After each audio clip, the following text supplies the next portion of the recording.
On vient d'entendre les réactions des syndicats, mais qu'en pensent les principaux intéressés? Les smicards qui vont voir leur salaire mensuel augmenter de 22 €.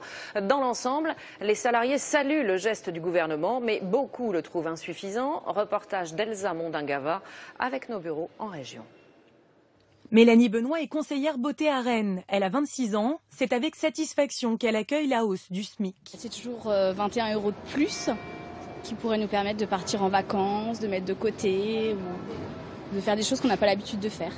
Valérie Martin, elle est vendeuse à Lille. À 46 ans, 2% d'augmentation de son salaire par mois, ce n'est pas suffisant.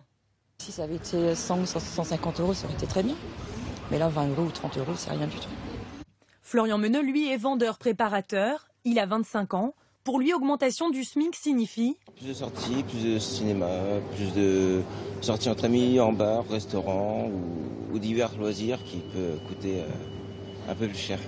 Valérie Bosque travaille dans une boulangerie. 2% en plus sur sa fiche de paye, ça fait d'environ 18 € par mois. Pas de quoi changer son mode de vie. Ça fait même pas payer le transport, oui, le transport pour venir travailler, c'est dérisoire, c'est vraiment dérisoire. Mais bon, c'est un geste, mais c'est pas suffisant pour moi. Le SMIC, c'est exactement 1096 € net par mois. Pas facile de vivre au quotidien avec un tel salaire. C'est compliqué même si on gagne un tout petit peu plus. C'est le cas de Nicolette qui vit seule avec 2 enfants et qui doit régler toutes ses factures avec 1300 € à Rieux-la-Pape, près de Lyon.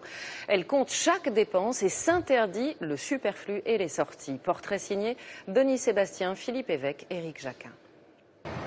Tous les soirs, en rentrant du travail, Nicolette Guerrero jette un œil aux promotions du moment au centre commercial de son quartier. Vous pouvez participer ici.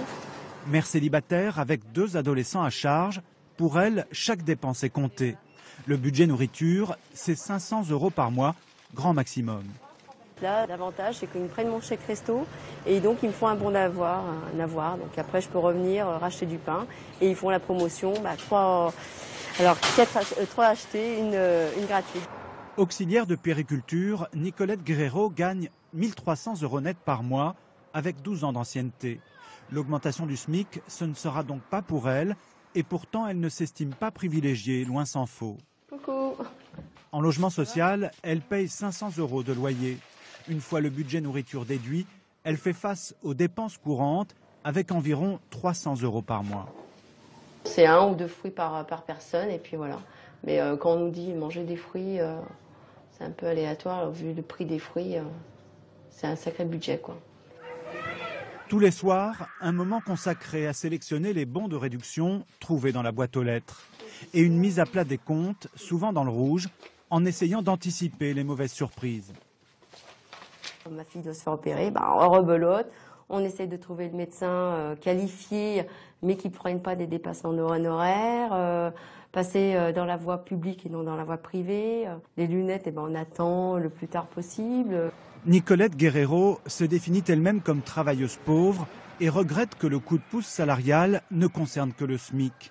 Mais à son travail avec ses collègues, elle compte bien se mobiliser pour obtenir une revalorisation.